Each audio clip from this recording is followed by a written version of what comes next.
দর্শক, আমন্ত্রণ জানাচ্ছি চ্যানেল এস সংলাপ অনুষ্ঠানে। জুলাই সনদ বাস্তবায়ন প্রক্রিয়া, নির্বাচন ও গণভোট নিয়ে বেশ সরগরম রাজনীতির মাঠ। ঠিক তখন প্রধান নির্বাচন কমিশনার এম নাসিরউদ্দিন বলেছেন, আজ বাংলাদেশ সংকটময় মুহূর্তে দাঁড়িয়ে আছে। গণতন্ত্রের পথে কিভাবে হাঁটবে সেটা নির্ভর করছে আগামী নির্বাচনের উপর, আর ভোটের দায়িত্বে নিয়োজিতদের উপর নির্ভর করছে বাংলাদেশের গতিপথ। একই দিনে জুলাই সনদ বাস্তবায়ন প্রক্রিয়া ও গণভোটের বিষয়ে রাজনৈতিক দলগুলো নিজেদের মধ্যে আলোচনা করে আগামী এক সপ্তাহের মধ্যে ঐক্যবদ্ধ সিদ্ধান্ত জমা দেওয়ার আহ্বান জানিয়েছে উপদেষ্টা পরিষদ। ঐক্যবদ্ধ সিদ্ধান্ত দিতে না পারলে সরকারই সিদ্ধান্ত নেবে বলে জানিয়েছেন আইন উপদেষ্টা আসিফ নজরুল। এক ব্রিফিংয়ে সেই কথা বলেন তিনি। এতদিন গণভোট নিয়ে সরকারকে রাজনৈতিক দলগুলো চাপে রেখেছিল। উপদেষ্টা পরিষদের বৈঠকে সেই চাপ এখন পড়েছে রাজনৈতিক দলগুলোর উপর। রাজনৈতিক দলগুলোর মধ্যে কি সমঝোতা হয় এই বিষয় নিয়ে তা এখন দেখার অপেক্ষায় দেশের জনগণ। দর্শক, তাই আমরা আলোচনার বিষয় আজকে নির্ধারণ করেছি গণভোট, রাজনৈতিক দলের কোর্টে বল। এই বিষয়টা নিয়ে আলোচনা হবে সমসাময়িক বিষয় নিয়েও আলোচনা করবার জন্য স্টুডিওতে উপস্থিত আছেন আমার বাই আছেন অ্যাডভোকেট ডক্টর মোহাম্মদ হেলালুদ্দিন, নায়েবে আমির, ঢাকা মহানগরের দক্ষিণ বাংলাদেশ জামায়াত ইসলামী। তবে আপনাকে অসংখ্য ধন্যবাদ সময় দেওয়ার জন্য। আমার ডানে আছেন ফারুক হাসান, সিনিয়র সহসভাপতি ও মুখপাত্র গণ অধিকার পরিষদ। ফারুক হাসান, আপনাকে অসংখ্য ধন্যবাদ সময় দেওয়ার জন্য। দর্শক, পুরো অনুষ্ঠান জুড়ে আপনাদের সাথে আছি আমি জয়নুল আবেদিন। আপনারা আমাদের সাথে থাকবেন, আজকের আলোচকদের আলোচনা শুনবেন, তারা কি পরামর্শ দেয়, তাদের কাছ থেকে আসলে কি বুদ্ধিদীপ্ত পরামর্শ সামনে নির্বাচন নিয়ে, সেই বিষয়টা নিয়ে আমরা আলোচনা করব। আলোচনার প্রথমে একটু যেতে চাই অ্যাডভোকেট মোহাম্মদ হেলালুদ্দিনের কাছে। অ্যাডভোকেট মোহাম্মদ হেলালুদ্দিন, আইন উপদেষ্টার বক্তব্য নিশ্চয়ই আপনি আজকে শুনেছেন। গণভোট ও জুলাই সনদ প্রক্রিয়া, এই বিষয়গুলো নিয়ে আপনাদের যে এখন বিএনপির সাথে বা বিএনপি জোটের সাথে আপনাদের জোটের একটা যে দ্বন্দ্ব চলছে, গণভোট কি নির্বাচনের আগে হবে না নির্বাচনের দিন হবে, এই বিষয়ে জুলাই সনদ বাস্তবায়ন প্রক্রিয়া নিয়েও একটি তালগোল চলছে। তো এই বিষয় নিয়ে আজকে আইন উপদেষ্টা পরিষ্কার বলে দিয়েছেন যে এই সিদ্ধান্তটা আগে আপনারা বলেছেন সরকারকে সিদ্ধান্ত নিতে হবে, এখন সরকার আপনাদের দিকে ঠেলে দিয়েছে এই বিষয়গুলো সিদ্ধান্ত নেবার। কি সিদ্ধান্ত নেবেন বা আপনাদের কি সমঝোতা হতে পারে সামনে? জি, ধন্যবাদ আজকের সম্মানিত উপস্থাপক এবং আমার সহ আলোচক। আমাদের সাথে সংযুক্ত সম্মানিত দর্শক শ্রোতা সবাইকে আন্তরিক সালাম এবং শুভেচ্ছা। আসসালামু আলাইকুম রহমতুল্লাহি বারাকাতু। দেখুন, বাংলাদেশ জামাত ইসলামী দেশের জন্য রাজনীতি করে। আমাদের রাজনীতিটা মানুষের জন্য, দেশের জন্য, কল্যাণের জন্য। আমরা কোনো ব্যক্তি স্বার্থে কোনো কাজ করি না। আমরা যে কোনো কথাই বলি সেটা অনেক চিন্তা ভাবনা করে দেশের স্বার্থেই কথাগুলো বলি। আমরা একসময় কেয়ারটেকার সরকারের কথা বলছিলাম, তখন যদি সংসদ চলাকালীন অবস্থায় কেয়ারটেকারটা মানা হতো তাহলে 170 দিন হরতাল করতে হতো না, মানুষের জীবনহানি হতো না, অনেক ক্ষয়ক্ষতি হতো না। কিন্তু সংসদ চলাকালীন এটা বুঝলেন না। তখন বলা হলো যে পাগল এবং শিশু ছাড়া কেউ নিরপেক্ষ লোক নাই। পাগল বলছে। হ্যাঁ, এখন আমাদের পাগল বলা হচ্ছে। কিন্তু এইটা কিন্তু তারা এক পর্যায়ে বুঝতে পারলো 96-এর একতরফা নির্বাচন। আমরা যেমন হাসিনাকে একতরফা নির্বাচনের কথা বলি, এই একতরফা নির্বাচন কিন্তু বিএনপিরও ইতিহাসে আছে। তারা একতরফা নির্বাচন করে কেয়ারটেকার সরকারকে সংবিধানে দিয়ে তারপরে তারা ভোটের জন্য তত্ত্বাবধায়ক সরকারের কাছে ছেড়ে দেয়। তো আজকে পিআরের কথা তারা বুঝতেছে না। এই পিআর একসময় মানুষ বুঝবে, কেমন পিআর বুঝবে এবং বাংলাদেশের সংবিধানে পিআর আসবে। আর মানে এই প্রশ্নটা কি এরকম, জামাত যেটা আগে বুঝে রাজনৈতিক দলগুলো আগে বুঝে না, বিষয়টা কি এটাই বুঝাতে চাচ্ছেন? আমরা মনে করি যে এই যে মানে ওনারা যারা ইতিপূর্বে যারা দেশ শাসন করেছেন, বিএনপি করেছে, জাতীয় পার্টি করেছে, আওয়ামী লীগ করেছে, তারা যদি শুধুমাত্র দেশের কল্যাণে কাজ করতো তাহলে আমাদের দেশটা পিছনের কথা ছিল না। এবং প্রত্যেকটা দলের যারা নেতৃত্বে আছে ম্যাক্সিমাম হলো দুর্নীতিগ্রস্ত, সবার নামে দেখো দুর্নীতির দায়ে মামলা আছে।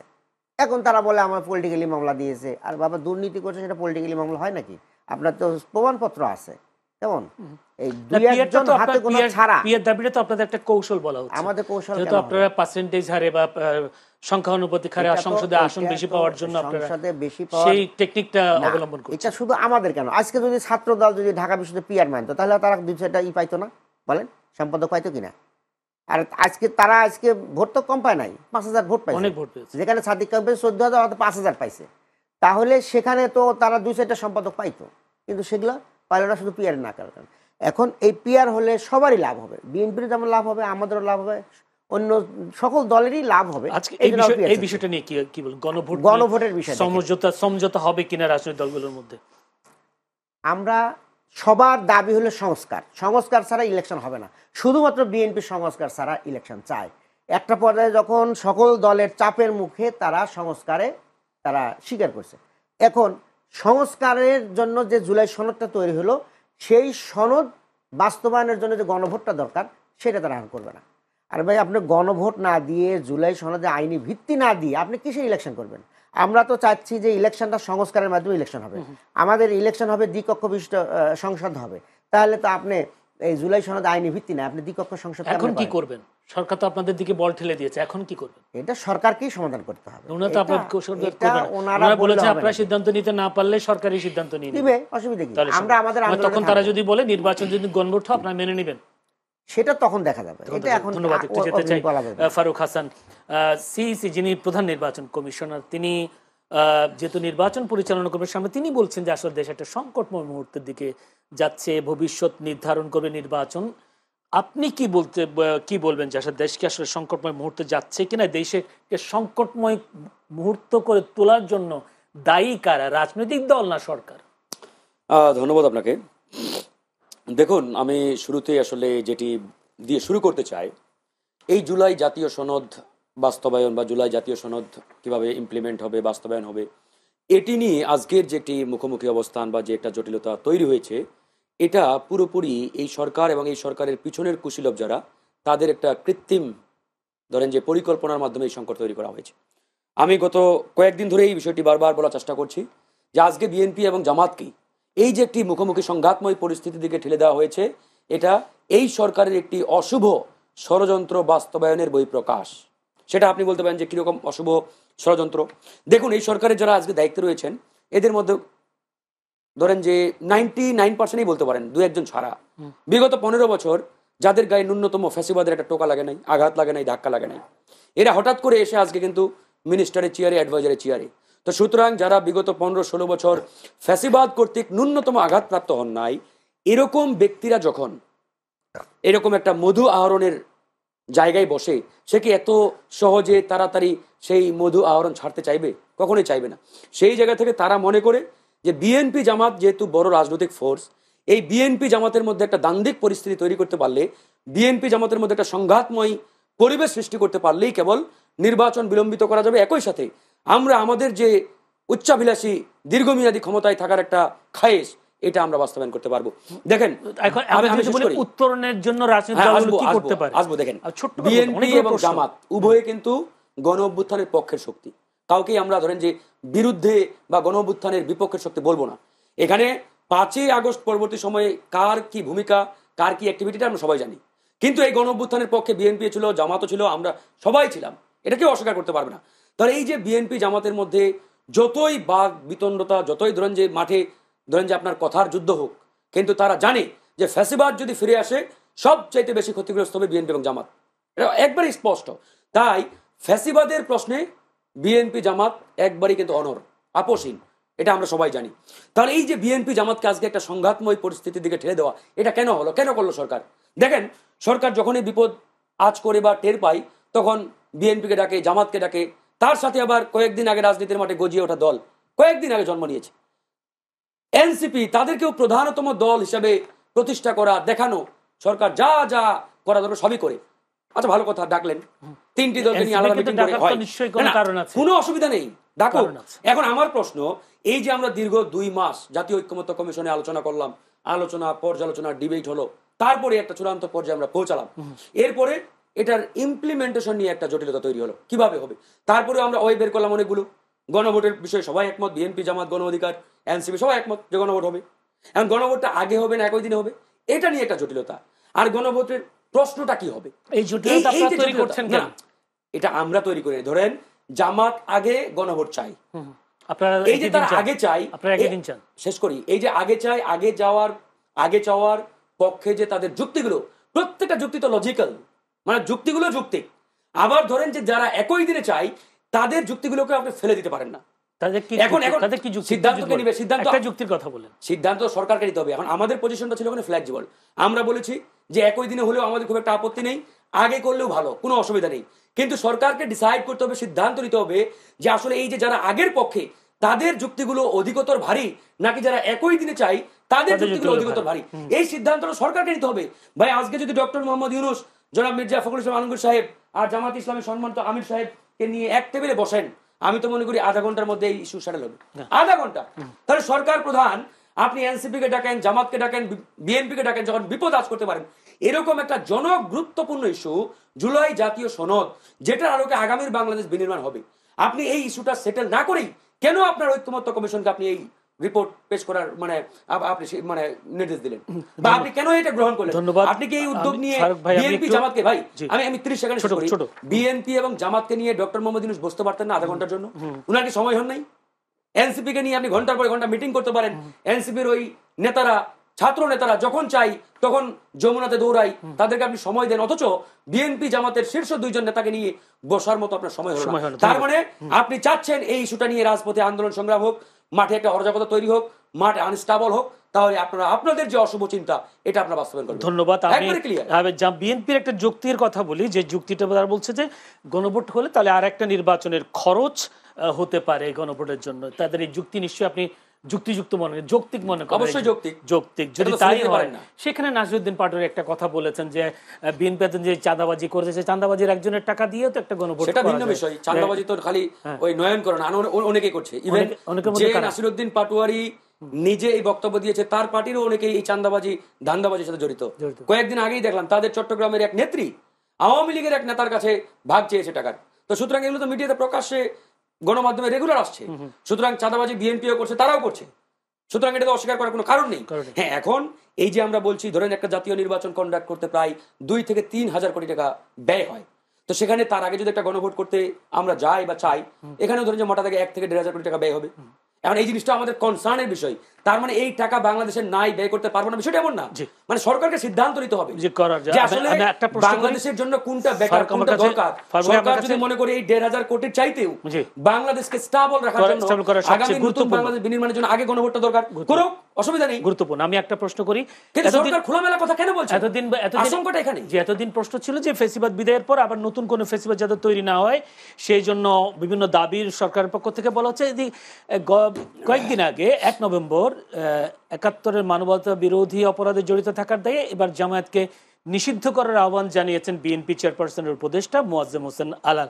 মোয়াজ্জেম হোসেন আলালের মতো একজন গুরুত্বপূর্ণ ব্যক্তি জামায়াত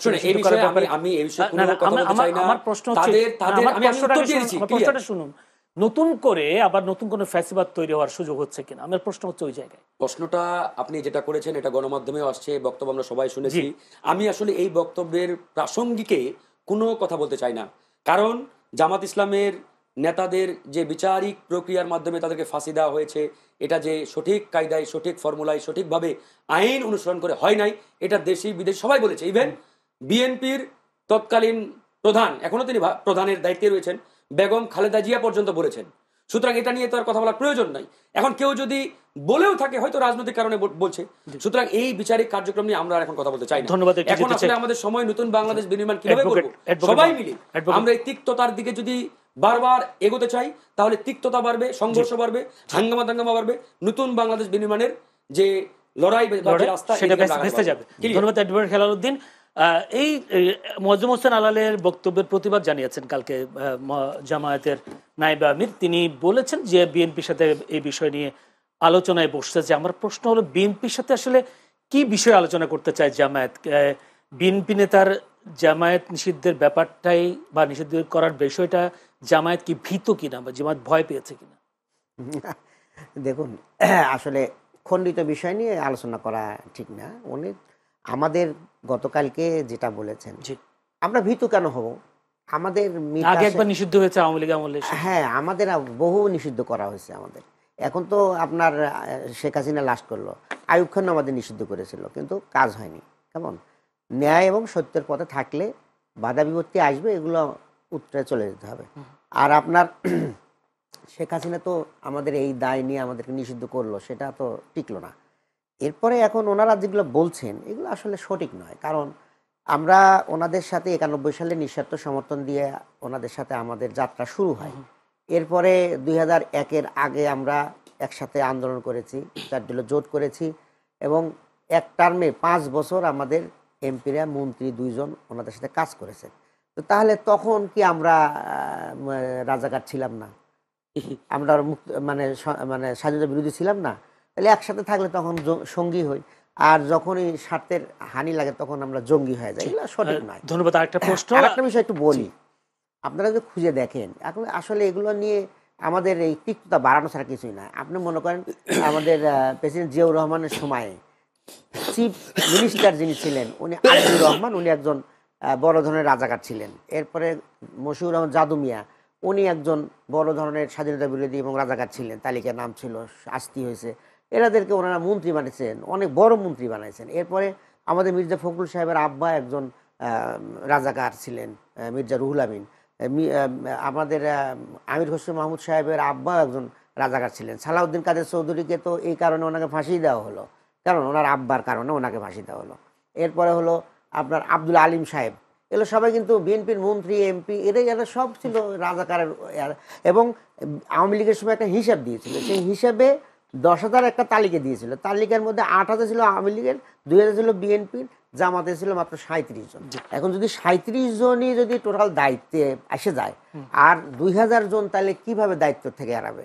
এই জন্য হিসাব করে কথা বলা দরকার। ধন্যবাদ। আমি একটা প্রশ্ন করি, জামায়াতের আমির নির্বাচিত হয়েছেন ডাক্তার শফিকুর রহমান 3 বছরের জন্য।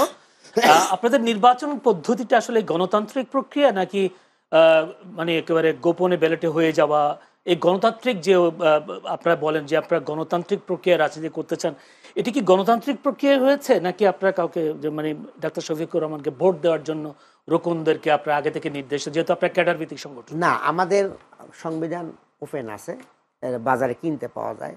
আপনি বড় বড় দলের জিজ্ঞাসা করে দেবে আপনাদের গঠনতন্ত্র আছে কিনা, বললেন তো যে গঠনতন্ত্র কোথায় পাওয়া যায়।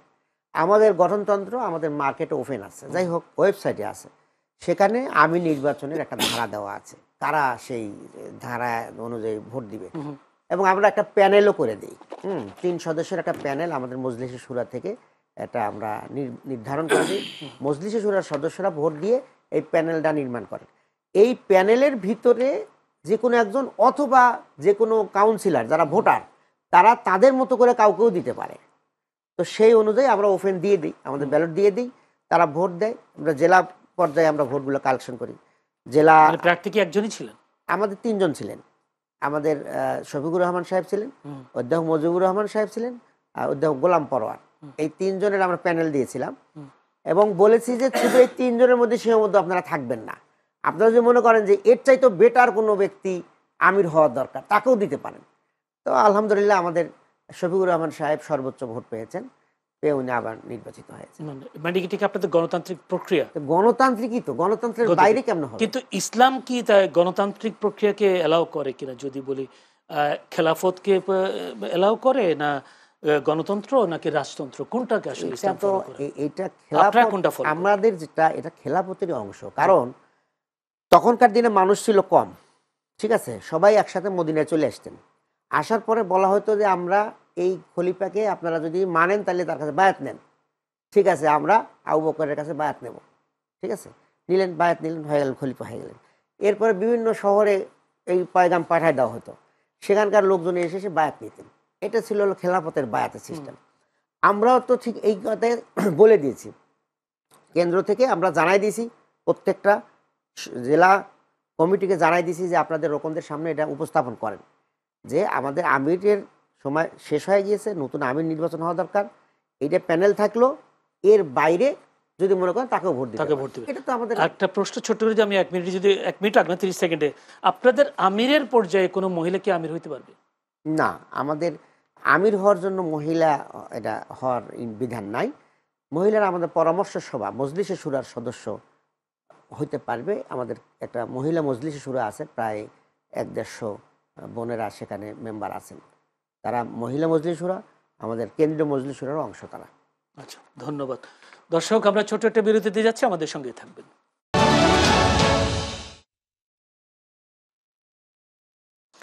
দর্শক, আবারও আমন্ত্রণ চ্যানেল এস সংলাপ অনুষ্ঠানে। বিরতির পর একটু যেতে চাই আলোচনা যারা আছেন, অ্যাডভোকেট ডক্টর মোহাম্মদ হেলালুদ্দিন নাইবা, আমি ঢাকা মহানগর দক্ষিণ বাংলাদেশ জামায়াত ইসলামী, আছেন ফারুক হাসান, সিনিয়র সহসভাপতি, মুখপাত্র, গণ অধিকার পরিষদ। বিরতির পর ফারুক হাসান একটু যেতে চাই। জামায়াতের আমির 3 বছর জন্য নির্বাচিত হলো, তাদের একটা প্যানেল দেওয়া হয়, প্যানেলের মাধ্যমে দেখেছি তাদের নির্বাচন হয়। কিন্তু বিভিন্ন সময় দেখা যায় বিভিন্ন প্রতিষ্ঠান, বিভিন্ন রাজনৈতিক দলগুলো তারা সম্মেলন করে, সম্মেলনের মাধ্যমে দেখা যায় অনেকেরই আবার বিশেষ করে যেগুলো পারিবারিক রাজনৈতিক দল, তারা পারিবারিকভাবে আসেন। এই যে জামাতের এই পদ্ধতিটাকে আপনারা আপনি মন্তব্য যদি বিশ্লেষণ করতে বলে আপনি কিভাবে বিশ্লেষণ করবেন? না, এটা তো আসলে বিশ্লেষণ করার কোনো বিষয় না। মানে প্রত্যেকটা দল তার এক্সিস্টিং যে কাঠামো, যে বিধান আছে সেভাবেই চলবে। বিএনপির যে গঠনতন্ত্র, সাংগঠনিক সিস্টেম, ওই সিস্টেমে তারা তাদের দলের সভাপতি বা চেয়ারম্যান নির্বাচিত করেন। আমরা আমাদেরটা করি, ওনাদেরটা করেন। তবে এখানে এখন আরেকটা দলের এটা তো আপনি কেমনে বলবো? এখন আমি তো বলতে পারি না যে ভাই আপনি আমার ফর্মুলা বা আমার সিস্টেম অনুসরণ করে আপনি আপনার আমি নির্বাচন, এটা তো আর হয় না। মানে তাদের ধরেন যে বক্তব্যের সাথে তাদের কাজের যদি মিল না থাকে, তাহলে আমরা প্রশ্ন তুলতে পারি যে ভাই আপনারা তো আপনাদের বিধানের লেখছেন এটা করলেন আরেকটা, তাহলে তো আপনারা প্রতারণা করলেন, ঠিক করলেন না, তাহলে বলা যায়। তবে আমার যেটা মনে হয় আপনাদের এই প্রক্রিয়াটা একবারে ওপেন করে দিলে বোধহয় ভালো হয়। যেমন ধরেন অন্যান্য দলগুলো জায়গায় পড়ে আপনারা ইন্ডিভিজুয়াল এরিয়া না করে একই দিনে সোহরাওয়ার্দী উদ্যান বা ঢাকার একটা বড় সেন্টারে সারা বাংলাদেশ থেকে আসলো, ওপেন, ওখানে ভোট হচ্ছে, ভোটের পরে বিকালে গণনা হলো, একবারে ওপেন ঘোষণা। এটা করলে বোধহয় আরো জিনিসটা মানে ভালো হয়। জি, আমি একটু 1 সেকেন্ডে বলতে চাই ফারুক ভাইয়ের কথায়। সেটা হলো যে আমাদের রোকন সংখ্যা যখন কম ছিল, 10,000 15,000-এর মধ্যে, তখন আমরা সব রোকনকে ঢাকায় সম্মেলন নিয়ে আসতাম এবং সেখানে আমাদের আমাদের ভোট হতো এবং ওখানে ওত দেওয়া হতো। কিন্তু সংখ্যা বেড়ে যাওয়ার কারণে এখন কোথাও একসাথে সম্মেলন করা যায় না। আমাদের এখন রোকন সংখ্যা 1 লাখের উপরে চলে গেছে, 1,15,000-20,000-এর মতো রোকন সংখ্যা। তো এত বড় সম্মেলন করার জায়গা নাই এবং এই নারী পুরুষ উভয় আছে আমাদের মেম্বার রোকন। তাহলে নারীদের জন্য আলাদা, পুরুষদের জন্য আলাদা এবং তাদের সাথে বাচ্চা কাচ্চা সব মিলে এত বড় আয়োজন করাটা একটা মানে হচ্ছে না, কষ্টসাধ্য। সে কারণে আপনারা আলাদা আলাদা করেছেন। ধন্যবাদ ফারুক হাসানের কাছে। আরেকটা প্রশ্ন, আজকে জাতীয় নাগরিক পার্টি সংসদে যাওয়ার বিষয়টি বিএনপির উপর নির্ভর করবে বলে মন্তব্য করেছেন গণ অধিকার পরিষদের সভাপতি ও ডাকসুর সাবেক ভিপি নুরুল হক নূর। সম্প্রতি একটি বেসরকারি টেলিভিশন টকশোতে অংশ নিয়ে তিনি মন্তব্য করেন। নুরুল হক নূর বলেন, এনসিপির অনেক ক্ষেত্রে এমপি হওয়া, সংসদে যাওয়াটা ডিপেন্ড করবে বিএনপির। আমার প্রশ্ন হলো, আপনাদের সংসদে যাওয়া কার উপর নির্ভর করছে? দেখুন, এটা আসলে তার বক্তব্যটা মানে বিএনপির উপরে ডিপেন্ড করবে বিষয়টা এমন না। মানে এটা সে যেটা মিন করার চেষ্টা করেছে যে আসলে এনসিপি রাজনীতির মাঠে, আমাদের তো একটা ধরেন যে দীর্ঘ সময়ের একটা অভিজ্ঞতা আছে, 8-10 বছর আমরা রাজনীতির মাঠে হামলা মামলা জেল জরিমানা ফেস করে পর্যন্ত আসছি এবং আমাদের এই অল্প সময়ে তৃণমূলে একটা ভিত্তি আমরা কিন্তু ইতিমধ্যে তৈরি করেছি। যেমন ধরেন আমাদের 64 জেলা, প্রত্যেকটি উপজেলা এবং ইউনিয়ন পর্যন্ত আমাদের কমিটি বা সাংগঠনিক কার্যক্রম গতিশীল। এখন এরা রাজনীতির মাঠে কয়েকদিন আগে আসছে, এরা এখন বোধহয় 2-3টা জেলা কমিটিও এদের নেই। জেলা কমিটি বোধহয় দেখলাম গতকালকে বোধহয় শুরু করেছেন। তো সেই জায়গা থেকে হঠাৎ করে ধরেন যে রাজনীতির মাঠে গেলাম, প্রার্থী হলাম, আর এমপি হওয়া এত সহজ না বা জনপ্রতিনিধি হওয়া এত সহজ না। জামাত ইসলামের মতো এত পুরাতন রাজনৈতিক দল, তারা এখন পর্যন্ত তারা কিন্তু এককভাবে সরকার গঠন করতে পারে নাই। এত পুরাতন রাজনৈতিক দল, বাংলাদেশের সবচাইতে পুরাতন দল ওনারাই। তো সেই জায়গা থেকে হঠাৎ করে একটা রাজনৈতিক দল আসলো, সরকার গঠন করলো, এত সহজ তো মানে কোনো হয় না। এই জন্যই সে এটা মিন করেছে যে তারা যদি আসলে পার্লামেন্টে যেতে চায়, জনপ্রতিনিধি হতে চায়, অবশ্যই তাদের বিএনপি অথবা জামাতের সাথে জোট করেই যেতে হবে। মানে আমাদের বিষয়টি কি, আমরা তো আগেই কথা বলছি শুধু জামাতের কথা না, আমি আসলে এটাই মানে হয়তো সে শব্দ একটাই বলেছে, এটা মিন করেছে সে। ফারুক হাসান, আসলে আপনাদের কারো কারো কথা বিএনপির সাথে মিলে যাচ্ছে, বিএনপির সুরে কেউ কেউ বলছেন যে এখন গণ অধিকার পরিষদ বিএনপির সুরে কথা বলছে। দেখুন, এগুলো অভিযোগ অনুযোগ রাজনীতির মাঠে সবসময় থাকে। এর আগে আমাদের ধরেন যে আওয়ামী লীগের আমলে আমাদের বলা হয়েছে আমরা জামাত হয়ে গেছি, আবার এখন ধরেন যে কেউ কেউ বলে বিএনপি বা বিএনপি সুরে, এগুলো আসলে থাকবেই। সুতরাং এগুলো নিয়ে আমরা খুব একটা মানে আমরা অরিড না। এখন দেখেন রাজনীতির মাঠে বিগত সময়ে এই 54 বছরে 12টি নির্বাচন খাতা কলমে আমরা পেয়েছি। এই 12টি নির্বাচনে কোনো দলই এককভাবে নির্বাচন করে নাই। সেটা বিএনপি বলেন, আওয়ামী লীগ বলেন, জামাত, জাতীয় পার্টি, হোয়াট এভার, প্রত্যেকটি রাজনৈতিক দলই কিন্তু জোটবদ্ধভাবেই নির্বাচনে অংশগ্রহণ করেছে বিগত 12টি নির্বাচনে। তো সেই জায়গা থেকে আগামী ত্রয়োদশ জাতীয় নির্বাচন যেহেতু আমাদের একবারে সন্নিকটে, এই নির্বাচনে স্বভাবতই জোটবদ্ধভাবেই হবে। ইতিমধ্যে আপনি বলতে পারেন যে দৃশ্যমান দুটো জোটের দুটো ব্লক তৈরি হয়েছে, একটি বিএনপি কেন্দ্রিক, একটি জামাত কেন্দ্রিক। এর বাইরেও আমরা চেষ্টা করছি যারা এখনো বিএনপির ব্লকে বা জামাতের ব্লকে সরাসরি আমরা যুক্ত হই নাই, আমরা চেষ্টা করছি যে তারুণ্যের যে রাজনৈতিক দলগুলো রয়েছে, তারুণ্য ভিত্তিক যে পার্টিগুলো রয়েছে, আমরা আসলে নিজেরাই কিছু করতে পারি কিনা, নিজেরাই আসলে আমরা জোটবদ্ধ হয়ে আমরা জনগণের কাছে নতুনত্ব নিয়ে আসতে পারি কিনা। জনগণের কাছে কিন্তু আকাঙ্ক্ষা, ডিমান্ড আছে যে মানুষ আসলে তৃতীয় কিছু চাই, নতুনত্ব চাই। তো সেই জায়গা থেকে আমরা মনে করি আমরা যদি আসলে তারুণ্য ভিত্তিক এই রাজনৈতিক শক্তিগুলো, দলগুলো ইউনাইটেড হয়ে আমরা জনগণকে শো করতে পারি, দেখাতে পারি যে আমরা আসলে বিকল্প, আমরা আসলে এই রিফর্ম নিয়ে আসতে চাই, নতুন বাংলাদেশ এভাবেই আমরা উপহার দিতে চাই, জনগণ কিন্তু আমাদেরকে গ্রহণ করবে। তো সেই জায়গা থেকে আমরা আমাদের এই ভাবনার আলোকে আমাদের আলোচনা হচ্ছে, অন্যান্য পার্টিগুলোর সাথে আমরা মিটিং করছি, আমরা বসছি, নিয়মিত কথা হচ্ছে। তার মানে এই নয় যে আমরা একবারে বিএনপি হয়ে গেছি বা জামাত হয়ে গেছি বা বিএনপির সাথে ইতিমধ্যে জোটবদ্ধ হয়ে গেছি, বিষয়টা ভাই ভাববার কোনো সুযোগ নেই। বরঞ্চ আমরা মনে করি আগামীতে অবশ্যই জোটবদ্ধভাবে নির্বাচন হবে। তবে জোট হোক, মহাজোট হোক, যেটাই হোক, আমাদের মানসিকতা যাতে থাকে এই যে জুলাই আন্দোলন, যে কারণে প্রায় 1400-1500 মানুষ জীবন দিলেন, যাদের আত্মত্যাগের বিনিময়ে আমরা আজকের এই নতুন বাংলাদেশ পেলাম, আমরা যাতে ওই জুলাই aন্দোলনের স্পিরিটকে ধারণ করে নতুন বাংলাদেশ বিনির্মাণের লক্ষ্যটাকে সামনে রেখে সামনে আগাই। এটা বিএনপি ক্ষমতায় আসুক আর জামাত আসুক বা আমরা আসি, হোয়াটএভার, ধন্যবাদ। এই লক্ষ্যটা সামনে থাকলে আমরা আসলে নতুন বাংলাদেশ বিনির্মাণ করতে পারব। ধন্যবাদ মোহাম্মদ হেলাল উদ্দিন। জামায়াত আমির ডাক্তার শফিকুর রহমান আমেরিকায় একটা কথা বলেছেন যে ক্ষমতায় গেলে নারীদের কর্মঘণ্টা 5 ঘন্টা করে দেবেন, এবং যেহেতু তারা দুই দিকে কাজ করেন, সংসারের কাজ করেন আবার এদিকে চাকরিও করেন, সেক্ষেত্রে 5 ঘন্টা করবে। আমার প্রশ্ন হলো, জামায়াতের তো অনেক প্রতিষ্ঠান আছে, যে এবং ডাক্তার শফিকুর রহমানের মামুনি হাসপাতালও আছে, সেখানে নারীদেরকে 5 ঘন্টা করে দেওয়ার সিদ্ধান্ত হয়েছে বা করে দিয়েছে? দেখুন, এটা তো উনি মাত্র মানে ঘোষণাটা দিয়েছেন এবং দেশে এখনো ফেরেনও নাই। আসলে উনি এগুলো উদ্যোগ নেবেন, বেসরকারি যেগুলো আমাদের নিজেদের এর মধ্যে আছে, আয়ত্তের মধ্যে আছে, সেগুলো উনি চেষ্টা করবেন। আর সরকারে গেলে তখন তো মানে সামগ্রিকভাবে সকল নারীদের ব্যাপারে উনি কথা বলবেন। তো এটা তো নারীদেরকে উৎসাহ দেওয়ার জন্য, তাদেরকে কাজে আরও মনোযোগী করার জন্য, তারা যেন আরও বেশি শক্তি অর্জন করে এবং আগামী দিনে তাদের বিভিন্ন মানে যেগুলো পরীক্ষা হবে আর কি, প্রতিযোগিতায়, সেখানে তারা ভালো করতে পারে, মনোবল বৃদ্ধি করার জন্য উনি ঘোষণা দিয়েছেন। উনি যদি দেশে ফিরেন তাহলে ওনাদের প্রতিষ্ঠানগুলোতে এইটা কার্যকর হবে কিনা আপনি কি মনে করেন, বা নির্বাচনের আগে মানুষ দেখবে কিনা? সেটা নাকি শুধু ক্ষমতার জন্য বা রাজনীতির জন্য, রাজনৈতিক কৌশলের জন্য কথাটা বলছেন? আসলে রাজনৈতিক কৌশল এরকম না যে মানুষকে ধোঁকা দিয়ে বোকা বানানো, এরকম না। তাহলে তো আমরা বহু আগেই, মানুষ তো প্রশ্ন করছে যে সামাজিক যোগাযোগ মাধ্যমে প্রতিষ্ঠানগুলোতে তো নারীদেরকে এখনো 5 ঘন্টা করানো হয়নি, কিন্তু ক্ষমতায় গেলে তার বিশ্বাসটা কি? না, করবে উনি যেহেতু ঘোষণা দিয়েছেন, ওনার হাসপাতাল থেকে শুরু করবেন। তার একটি এক্সাম্পলের কথা বলি আমি। জামায়াত আমির এবং সেক্রেটারি জেনারেল দুজনেই বিভিন্ন জায়গায় কথা বলেছেন। 26 সেপ্টেম্বর কথা বলেছেন জামায়াত সেক্রেটারি বেমিয়া গোলাম পরওয়ার, আর 27 সেপ্টেম্বর বলেছেন কাকরাইলের সম্ভবত একটি অনুষ্ঠানে, কাকরাইল ইনস্টিটিউশনে। তারা বলেছেন যারা ক্ষমতায় গেলে, যারা সার্টিফিকেট, পড়ালেখা শেষ করে সার্টিফিকেট পেলেই তারা যথোপযুক্ত চাকরি দেবেন, কর্মসংস্থানের জন্য, চাকরির জন্য, দাবি আদায়ের জন্য আন্দোলনে নামতে হবে না, রাজপথে নামতে হবে না। কিন্তু তার 2-1 দিন পরে দেখলাম ইসলামী ব্যাংকের 5000 কর্মকর্তা কর্মচারীদেরকে চাকরিচ্যুত করা হলো। তাহলে কথা আর কাজে কি মিল আছে? কথা কাজের মিল আছে। এই যাদের ছাঁটাই করা হয়েছে তারা কারা বুঝতে হবে।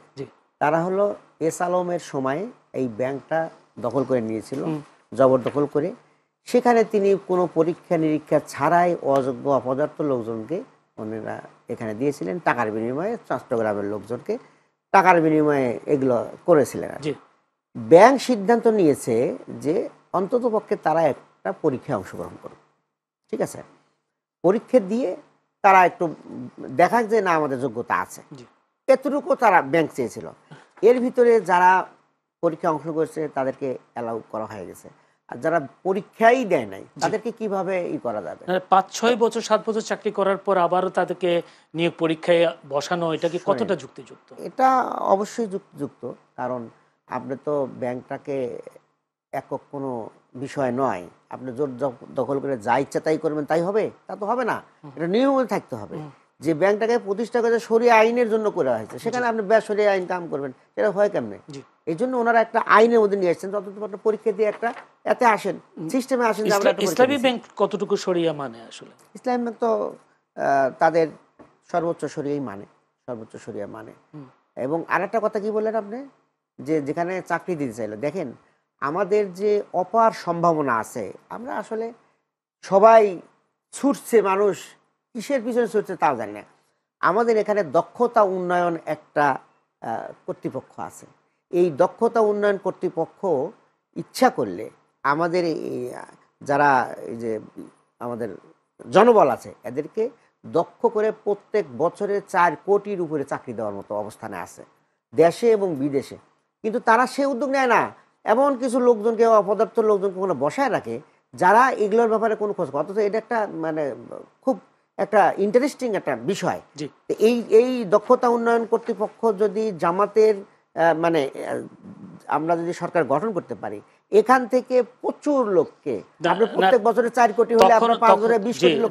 তখনও কি এরকম কিনা জামাতের কর্মী যারা জামাতের রোকন তাদেরকে আপনারা প্রোভাইড করবেন, এরকম একটা কথাও তো আছে? আপনার যাতে প্রতিষ্ঠানগুলোতে দেখা যায় জামায়াতের যিনি আগে একসময় নেতা ছিলেন তিনি প্রতিষ্ঠানের ডিরেক্টর হয়েছেন, প্রতিষ্ঠানের চাকরি পেয়েছেন, কিন্তু অন্যদেরকে সেই চাকরি সুযোগ দেওয়া হয়নি। এরকম তো ইতিহাস আছে। আমরা ইতিমধ্যেই এটা প্রমাণ করে দিয়েছি। জুলাই যোদ্ধাদের যে সহযোগিতা, আমরা কোন শহীদকে কোন দলের এটা দেখিনি, এটা কোন ধর্মের এটা দেখিনি। জুলাই যোদ্ধাতে, হ্যাঁ, জুলাই যোদ্ধাদের আমরা একদম গোটা বাংলাদেশ সার্ভে করে কোন শহীদ পরিবারকে আমরা বাদ দেয়নি, কোন দল কোন ধর্ম এটা দেখিনি। আমরা তাদের সমানভাবে আমরা আর্থিক সহযোগিতা করেছি এবং যারা আহত পঙ্গু তাদেরকে আমরা কোনো দল দেখেন নাই, কোনো ধর্ম দেখেন নাই, সেটা আমরাও জানি, মিডিয়াও জানে। কিন্তু এও কথা প্রচলিত আছে ইসলামিকের চাকরি পেতে হলে জামায়াত আমিরের, স্থানীয় জামায়াত আমিরের সুপারিশ লাগে বা কেন্দ্রের একটা সুপারিশ লাগে। এইসব ঘটনাগুলো তো এখনই একটা চলছে। এই আপনার কিছুদিন গত মাসে একটা নিয়োগের কাজ চলছে, একটা রিটার্ন পরীক্ষা হয়ে গেছে, এরপরে ভাইবা শেষ হবে, আরেকটা পরীক্ষা হলো 1 তারিখে, 1 নভেম্বর একটা পরীক্ষা হয়েছে, সেইটার ভাইবা হবে কাছাকাছি। এখানে আমি একটা তথ্য দেই, সেখানে আপনি আপনাদের যেখানে জেলায় জেলায় আপনাদের লোক নিয়োগ দেওয়ার চিন্তা ভাবনা করেছেন, সিদ্ধান্ত নিয়েছেন, তাদেরকে গাড়ি করে এনে প্রশিক্ষণও দিচ্ছেন, এরকম খবরও আমাদের কোনো খবর নাই। এগুলা কোনো কথা, এগুলা সঠিক নয়। কারণ এখানে আমরা সঠিকভাবে পরীক্ষা নিয়ে আমাদের কর্তৃপক্ষ তারা পরীক্ষা নিয়ে ভাইবে নিয়ে তাদেরকে চাকরি দিচ্ছে। ধন্যবাদ। দলমত যেতে চাই ফারুক হাসানের কাছে। ফারুক হাসান, আপনাদের জন্য একটা বিশাল থ্রেট মনে করেন কিনা যে জিএম কাদের এবং শামীম হায়দার পাটোয়ারি তারা বলেছেন, আমি একেবারে বলি, জাতীয় পার্টি ছাড়া নির্বাচন গ্রহণযোগ্য হবে না, নির্বাচনের মাধ্যমে গঠিত সরকার টিকবে না, আবার জাতীয় পার্টি ও আওয়ামী লীগ ছাড়া কোনো নির্বাচন হতে দেওয়া হবে না বলেছেন জিএম কাদের। আসলে কি আওয়ামী লীগ এবং জাতীয় পার্টি ছাড়া নির্বাচন করার আপনাদের সাহস আছে কিনা? ধন্যবাদ। দেখুন, জাতীয় পার্টি বা জাতীয় পার্টির মহাসচিব যে বক্তব্যটি দিয়েছেন, এটা তো আসলে আমি মনে করি বাংলাদেশের এই 5ই আগস্টের পরে যে উদ্ধতপূর্ণ বক্তব্য, এটা তো আমাদের এই গণঅভ্যুত্থানকে পরিষ্কারভাবে থ্রেট করেছেন উনি। এখন এটা শুধুমাত্র যে গণ অধিকারের জন্য থ্রেট তা না, এটা হোল রাজনৈতিক দল, সরকার এবং নতুন বাংলাদেশ বিনির্মাণের যারা সারথী আমরা, আমাদের সবার জন্য থ্রেট। এখন এখানে আমরা যদি কেউ মনে করে থাকি যে জাতীয় পার্টির বিরুদ্ধে এখন কথা বলা যাবে না, এদেরকে লাগবে, এদের ভোটারদের লাগবে, আওয়ামী লীগকে লাগবে, সুতরাং এদেরকে চটিয়ে আমাদের লাভ নেই, এদেরকে আপনার ওই ফুলিয়ে কি বলে আপনার ওই বালিয়ে আমাদের রাখতে হবে, তাহলে তো আসলে ভিন্ন কথা, তাহলে আর কোনো বক্তব্য নেই। কিন্তু মনে রাখতে হবে জাতীয় পার্টি মানে আওয়ামী লীগ, আওয়ামী লীগ মানে ইন্ডিয়া। সুতরাং এই যে পাইপলাইন, এই পাইপলাইন যদি আপনি কোনোভাবেই এক্সিস্টিং রাখতে চান বা রেখে দিতে চান, তাহলে টুডে অর টুমরো আবার আমাদের উপরে ফ্যাসিবাদ কায়েম হবে, আবার আমাদের উপরে আধিপত্যবাদ কায়েম হবে, আবার ইন্ডিয়া ফিরে আসবে, আবার দেখেন হয়তো অল্প সময়ের মধ্যে এখানে আপনার সিদ্ধান্ত নেওয়ার যে ক্ষমতা এটা থাকবে না, এখানে আবার দিল্লি থেকে প্রেসক্রিপশন আসবে, সেভাবে দেশ চলবে। তো এটা তো আমরা হতে দেব না এবং চাই না। সুতরাং আমাদের বক্তব্য পরিষ্কার। ইতিপূর্বে আমি এই কথাটি বারবার বলেছি যে ভারতের একটি বড় ধরনের পরিকল্পনা রয়েছে আগামী জাতীয় নির্বাচনকে কেন্দ্র করে। এই নির্বাচনে তারা যে কোনো মূল্যে আওয়ামী লীগকে প্রাসঙ্গিক রাখতে চাই। কার্যত পক্ষে আওয়ামী লীগের কার্যক্রম যেহেতু নিষিদ্ধ, আওয়ামী লীগের আগামী নির্বাচনে অংশগ্রহণ করার খুব একটা সুযোগ নেই, তাই তারা আওয়ামী লীগকে বাদ দিয়ে জাতীয় পার্টির ব্যানারে আগামী নির্বাচনে তাদেরকে অংশগ্রহণ করাবে। একই সাথে জাতীয় পার্টির পিছনে আওয়ামী লীগের যে ফুল ফোর্স অ্যান্ড মেকানিজম, এটাকে তারা ডিপ্লয়েড করবে, কাজে লাগাবে। কাজে লাগিয়ে তারা এখানে একটা বড় ধরনের অঘটন ঘটিয়ে দেওয়ারও সক্ষমতা রাখে। অনেকে আমাকে প্রশ্ন করতো যে ভাই এটা কেমনে সম্ভব? দেখেন, বাংলাদেশে এখন পর্যন্ত পুলিশ বলেন, প্রশাসন বলেন এবং আমাদের যে এক্সিস্টিং প্রতিষ্ঠানগুলো রয়েছে, প্রত্যেকটা প্রতিষ্ঠান কিন্তু এখন আওয়ামী লীগের দখলে বলা যায়। আপনি পুলিশে বলেন 70-80% এখন আওয়ামী লীগের লোকজন, প্রশাসনে একই। তো সুতরাং আগামী নির্বাচন যারা কন্ডাক্ট করবে, নির্বাচনে যারা দায়িত্বে থাকবে, নির্বাচন কমিশন, পুলিশ প্রশাসন, সেনাবাহিনী বা অন্যান্য যে অর্গানগুলো, এই অর্গানগুলোর অধিকাংশ পদে এখন আওয়ামী লীগের লোকজন বসা। সুতরাং যখন আওয়ামী লীগ দেখবে যে আমরা জাতীয় পার্টির ব্যানারে সুযোগ পাচ্ছি, ভারত যখন জাতীয় পার্টিকে এখানে সামনে নিয়ে আসবে, এই হোল ফোর্স গুলো জাতীয় পার্টির পিছনে কাজ করবে।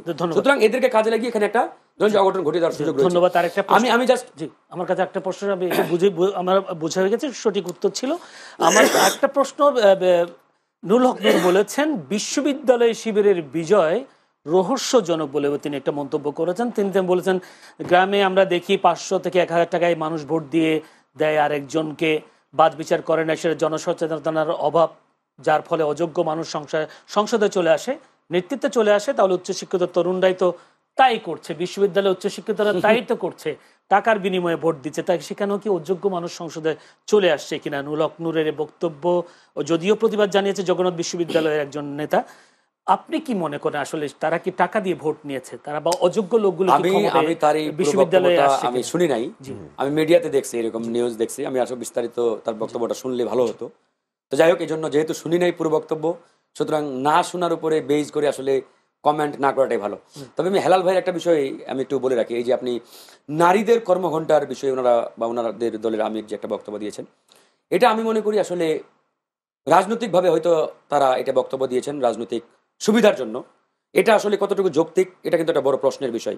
আমি মনে করি এটা একটা বৈষম্যমূলক সিদ্ধান্ত, যদি তারা ভবিষ্যতে সরকার গঠন করেন নিয়ে থাকেন, তাহলে বৈষম্যমূলক একটা সিদ্ধান্ত হয়ে থাকবে।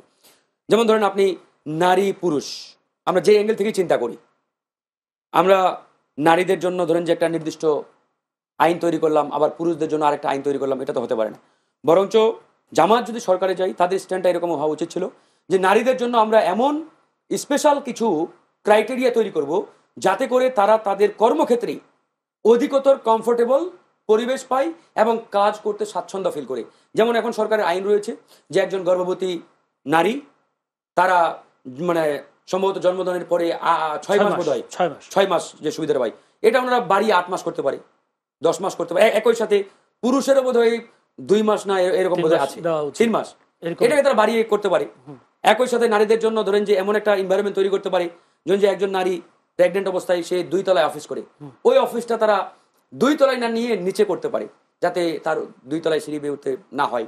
একই সাথে এরকম আরো ধরেন যে বেবি ফিডিং সেন্টার সহ নানামুখী কর্মকাণ্ড করা যায়। 5 ঘন্টাটা আপনাকে বৈষম্যমূলক মনে হচ্ছে? এটা আমার কাছে না, যারা অলরেডি এই সার্ভিসে রয়েছে পুরুষরাই কিন্তু এই অভিযোগটা করছেন, আমাদের সাথে বৈষম্য করা হচ্ছে। আমরা 8 ঘন্টা চাকরি করে যে বেতন পাবো, নারীরা 5 ঘন্টায়, তাই এটা তো আসলে অবিচার, তারা অবিচার কায়েম করতে চায়, বিষয়টা এরকম। এরা ওই আচ্ছা, আমি জবাব দিবেন ওনার বক্তব্যের? যদি জবাব দেন তাহলে আমি একটা প্রশ্ন। নারীরা তো আসলে দেখেন, আপনি আপনার পোস্টের সময় বলছিলেন নারীরা কিন্তু বাসায়ও তাদের ফুল ডিউটি করতে হয়, আবার অফিসেও ফুল ডিউটি, তাদের উপরে একটা জুলুম হয়ে যায়। যেমন আমার বাসায় তো আমার ওয়াইফ আছে, আমার মা আছে, তারা একজন যিনি চাকরিজীবী, তাকে বাড়ির সব কাজকর্ম গোছায় তারপরে আবার অফিসে যা চাকরি করতে হয়।